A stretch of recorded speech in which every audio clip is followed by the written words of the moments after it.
हमारी आज की कहानी के मुताबिक इंसान की तीन मुख्य जरूरतें हैं। एक अच्छी नौकरी, खास दोस्त और एक प्यार करने वाला प्यारा सा परिवार। ये कहानी एक ऑफिस से शुरू होती है। ये पूरी कहानी हैरी नाम के आदमी और उसकी बीमारी पर आधारित है। पिछले 25 सालों से हैरी इसी ऑफिस में काम कर रहा था, यानी उसके पास एक अच्छी नौकरी थी। वो हर सोमवार की शाम अपने खास दोस्त फिन के साथ गुजारता, यानी उसके पास एक अच्छा दोस्त भी था। हैरी को अपनी नौकरी और अपने दोस्त से कोई शिकायत नहीं थी। उसे शिकायत थी तो अपने परिवार से। हैरी की बेटी जूली उससे कभी कभार ही बात करती थी। वो पूरा दिन अपनी ही दुनिया में खोई रहती थी। हैरी का बेटा सैम अभी छोटा था, इसलिए वो कभी कभार अपने पिता के साथ खेल लेता था। उसकी पत्नी मेघन भी उससे कम ही बात करती थी। हैरी जब भी उसके करीब जाने की कोशिश करता तो मेघन कोई ना कोई बहाना बनाकर उसे रोक देती। असल में हैरी का परिवार उससे ना के बराबर ही प्यार करता था। वो सभी हैरी से तभी बात करते थे जब उन्हें किसी चीज की जरूरत होती थी, या कह लीजिए कि पैसों की जरूरत होती थी। हैरी के सिर में पिछले कई दिनों से दर्द हो रहा था, इसीलिए आज वो एक डॉक्टर के पास आया था। उसकी रिपोर्ट देखकर डॉक्टर सोच में डूब गया। डॉक्टर को चुप देख हैरी ने पूछा,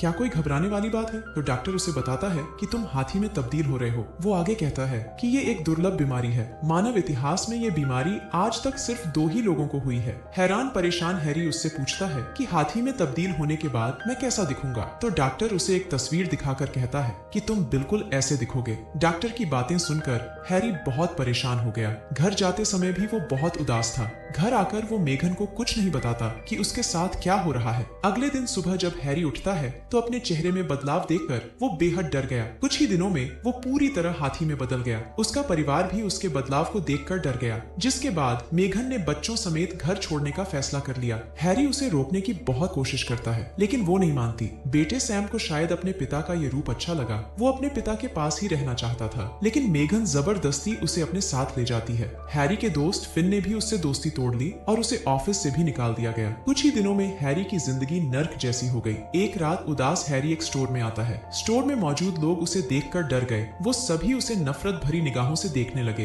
हैरी यहाँ दारू लेने आया था, लेकिन जब वो एक बोतल उठाता है तो वो उससे नीचे गिरकर टूट जाती है। ये देख स्टोर का मैनेजर उसके पास आता है। हैरी इशारा कर बताता है कि उसे क्या चाहिए, क्योंकि अब वो बेचारा बोल भी नहीं सकता था। मैनेजर उसे बोतल देकर कहता है, अपनी बोतल लो और यहाँ से दफा हो जाओ। स्टोर से बोतल लेकर हैरी अपने घर की तरफ बढ़ने लगा। रास्ते में एक होटल भी था। आगे बढ़ता बढ़ता हैरी होटल में अपने परिवार को देखकर रुक गया। उसका पूरा परिवार यहाँ खाना खाने आया था। इसी होटल में उसका दोस्त फिन भी आया हुआ था। वो जब मेघन के पास जाकर उसके गले मिलता है तो हैरी को बहुत गुस्सा आता है, क्योंकि मेघन ने हैरी को छोड़कर फिन से रिश्ता जोड़ लिया था। वो फिन को पीटना चाहता था, लेकिन तभी होटल का गार्ड उसे पकड़कर वहाँ से भगा देता है। मेघन की बेवफाई देखकर हैरी अंदर से चकनाचूर हो गया था। गुस्से से भरा हैरी अपने घर की तरफ जा रहा था कि तभी मेघन पीछे से आकर उससे माफी मांगती है, लेकिन हैरी इतनी जल्दी उसे माफ नहीं करने वाला था। फिन भी वहाँ आकर उसका मजाक उड़ाने लगा। वो उसे बुरा भला कहकर उस पर वार भी करता है। फिन की हरकत से पीछे खड़े सैम को बहुत गुस्सा आ गया। हैरी भी गुस्से में आकर फिन पर हल्का सा वार करता है। अब गुस्सा करने की बारी फिन की थी, जिसके बाद वो दोनों लड़ने लगे। इनसे थोड़ी ही दूर एक पुलिस वाला भी खड़ा था। दोनों को लड़ता देख वो जल्दी जल्दी पुलिस टीम को बुलाता है। जल्द ही पुलिस टीम भी इनके पास पहुंच गई और उनके साथ चिड़िया घर वाले भी थे। पुलिस से बचने के लिए हैरी फिन को दबोच लेता है, मगर तभी पुलिस एक खास गोली चलाती है। इस गोली से हैरी को कोई नुकसान तो नहीं हुआ, लेकिन कुछ देर के लिए उसे धुंधला सा दिखने लगता है। उसके सामने खड़ी मेघन पुलिस से कहती है कि हैरी को जाने दो, ताकि वो भी अपनी जिंदगी जी सके। उसकी बात सुनकर हैरी को लगा कि वो फिर से काम पर जाने लगेगा, फिर से नए दोस्त बनाएगा और उसका परिवार फिर उससे प्यार करने लगेगा। लेकिन हैरी का कोई भी सपना पूरा नहीं होने वाला था, क्योंकि पुलिस ने मेघन की बात अनसुनी कर दी थी। हैरी के सामने उसका बेटा सैम भी खड़ा था और उसे हैरी का नया रूप आज भी बेहद पसंद था। देखते ही देखते चिड़िया घर वाले भी गोली चलाते हैं, जिसके साथ ही हैरी नीचे गिरने लगा। हैरी का ये हाल देखकर छोटे सैम को बहुत बुरा लग रहा था, मगर वो चाहकर भी कुछ नहीं कर सकता था। उसकी आंखों के सामने ही